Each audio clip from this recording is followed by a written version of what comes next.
There's a moment, and you've probably felt it before, where someone says something so clean, so sharp, and so perfectly timed that the room just stops.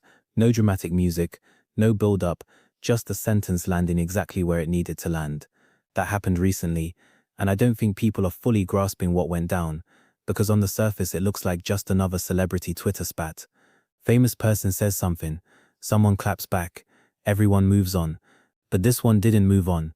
This one is still sitting with people, still being quoted, still showing up in comment sections, days later. And when I really started pulling at the thread of it, the context, the timing, what was actually said, who was saying it, an asterisk, why asterisk, I couldn't stop thinking about it. So let's talk about it properly. All of it. Let me give you some context before we get into what was actually said, because if you just heard the headline, you probably got the SparkNotes version. Eala is 20 years old. She's Filipino. She trains out of the Rafa Nadal Academy in Spain, which is, if you're not familiar, one of the most demanding elite tennis development programs on the planet. We're talking about a place where kids from all over the world show up with big dreams, and most of them go home early. The ones who stay and survive it are a different breed. Alex stayed. She won junior Grand Slam titles. She ground her way through the ITF circuit, which is tennis's version of paying your dues in the minor leagues. Long flights, small prize money, no one watching, grinding out sets in the heat for ranking points that feel meaningless until suddenly they're not. She qualified for professional tournaments the hard way, no wild cards handed to her because she was likable. She earned her rankings match by match in conditions that would break most people. And somewhere along the way, not because she planned it, but because it's impossible to contain when it's genuine, she became something bigger than a tennis player. She became asterisk. Someone asterisk for an entire part of the world that has historically had to watch sports from the outside looking in. Her matches sell out now, not just in the Philippines. Brands are reaching out. Magazines want her on covers. Girls in Manila who never cared about tennis are suddenly watching because Eala makes them feel like the sport could belong to them. That's not hype, that's not manufactured. That is what happens when someone authentic rises. People recognize themselves in it and they show up. That's the context. Keep it in mind because it matters for everything that comes next. Oprah Winfrey posted a public critique of Eala. And look, I want to be careful here because I'm not interested in turning this into a pile-on. And I don't think Oprah is some villain. She's built one of the most remarkable careers in American media history. Full stop. But what she posted was not gentle, and it wasn't subtle, and it wasn't a nuanced think piece about the evolving nature of sports celebrity. It read like a prepared takedown. Oprah essentially argued that the excitement around Alex wasn't rooted in exceptional tennis. It was about image, viral personality, and spectacle. She said that Alex had become a symbol of distraction and emotional chaos. And then she wrote something I had to read 3 times because I genuinely couldn't believe the word choice. She said, "History remembers depth, not noise. Depth, not noise." About a girl who left her home country as a teenager, who spent years on clay courts in Spain, homesick, far from her family, financially uncertain, working on a game that wasn't going to feel fair for a long time, who qualified her way into tournaments that other players got invited to, who built a following not by hiring a PR team but by being honest about what her journey actually looked and felt like.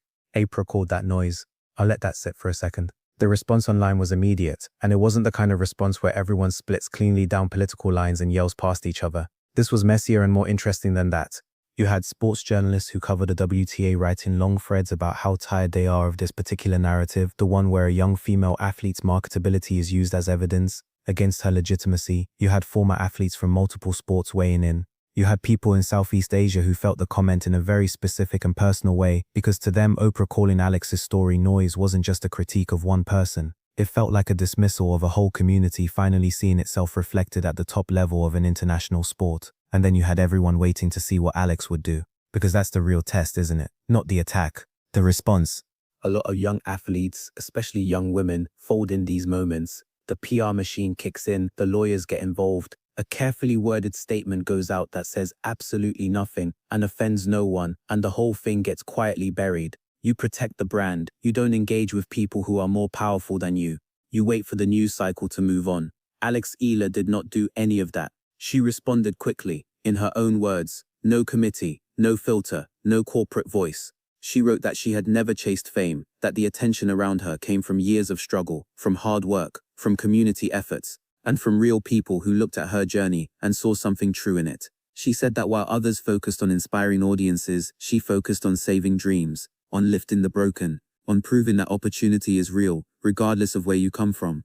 She wrote, "Being seen is not a crime. It is what happens when you speak from your scars and try to turn pain into purpose." And then she closed it with 8 words. 8 words that the entire internet immediately committed to memory. My legacy is built on courts, not couches.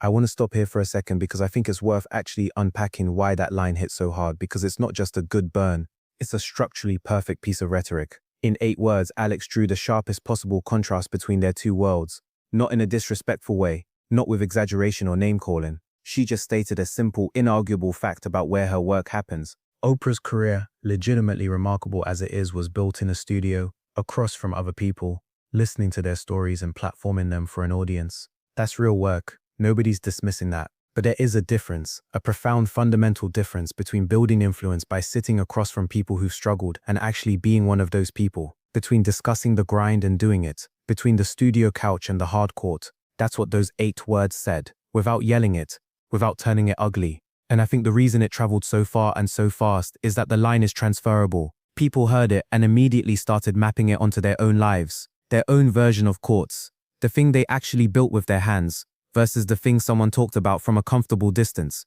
That's how a line becomes a quote, when it stops being about the specific people and starts being about something universal.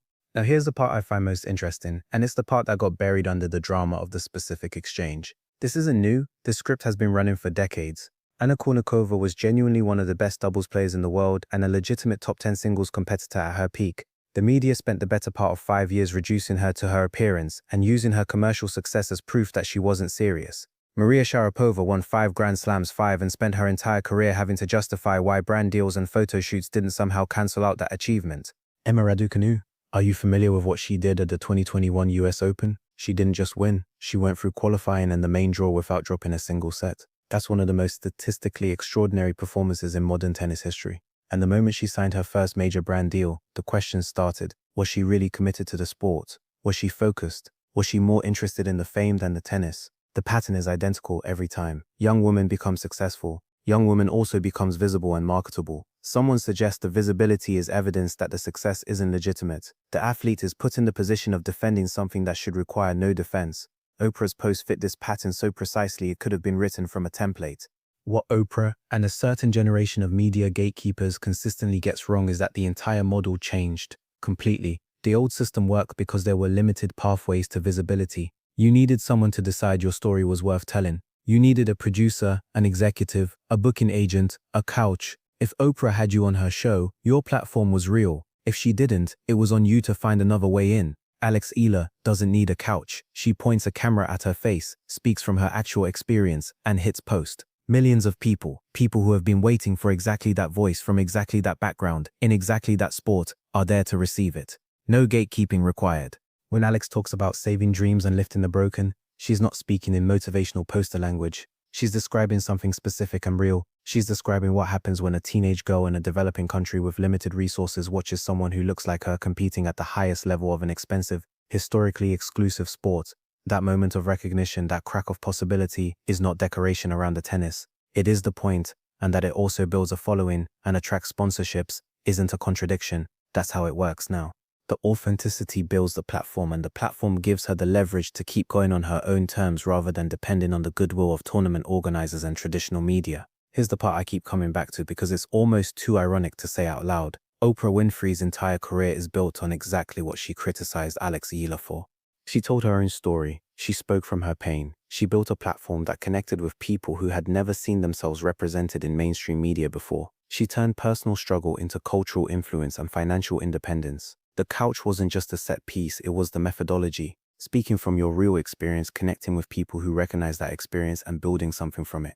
That's not a criticism of Oprah. That's the most accurate description of her genius I can give. But apparently that formula only counts when Oprah is the one approving it. There's something practical buried inside all of this, and I think it's worth saying because the sport itself is at a crossroads. Serena Williams retired and left a gap that no single player can fill. The WTA needs a constellation of personalities, different kinds of stars for different audiences and different parts of the world. Aryna Sabalenka is dominant on court. Coco Gauff carries genuine cultural weight in the United States. Iga Swiatek is statistically relentless, but none of them is currently generating the kind of crossover attention in Southeast Asia that Eala is generating. Southeast Asia is home to hundreds of millions of people who are not historically tennis fans but are absolutely potential tennis fans. They're on their phones, they're watching, they're looking for someone to connect to.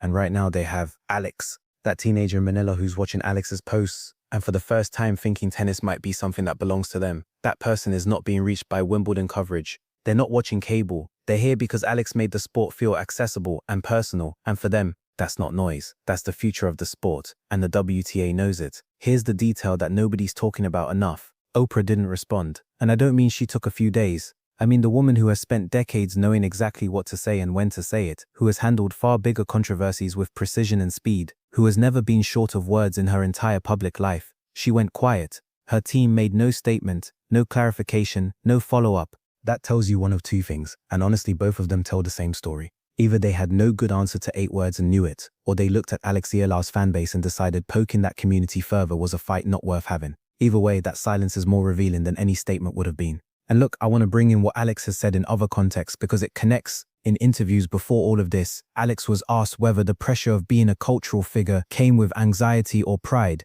She said, "I would say more pride. I think it depends how you look at it, and I try to take it in with as much gratitude as I possibly can because I know not a lot of players are able to have this platform and it's a blessing to have this support behind me. I won't say it comes without any pressure at all, but what I do is I just try to focus on what I need to do on court." That's not someone who is chasing attention. That's someone who is trying to carry something gracefully while staying focused on the thing that got her there. And when she talks about her breakthrough moment on court, about something clicking and looking back on it in disbelief, she says, "I just think, wow, it was insane. And it's crazy to believe that that actually happened." That's not manufactured. That's a person who still hasn't fully processed how far they've come. That's someone who is still in the middle of all the attention and the viral moments and the magazine covers, fundamentally a tennis player who is shocked and grateful that the work paid off. Oprah called that noise. Let's go back to those 8 words one more time. Asterisk. My legacy is built on courts, not couches. It's not angry. It's not petty. It doesn't exaggerate or perform outrage. It just states a fact with complete clarity. And I think what made it so powerful, what made it resonate past just the Eala fan base and into sports culture broadly, is that it named something a lot of athletes have felt for a long time but didn't have the language for: the gap between the people who talk about the work from a position of comfort and the people who actually do it in conditions that are far less comfortable. The court doesn't care about your television ratings. It doesn't care about your production budget or your Emmy Awards or your magazine circulation numbers. It only cares about whether you can compete. Eala has spent years proving she can, and now off the court she's proving the same thing in a completely different arena. She walked into a confrontation she didn't start with one of the most recognizable media personalities alive and ended it in 8 words. Whether you think Oprah was out of line or simply being honest, one thing after all of this is undeniable. Eala is not someone who shrinks under pressure, on the court or off it.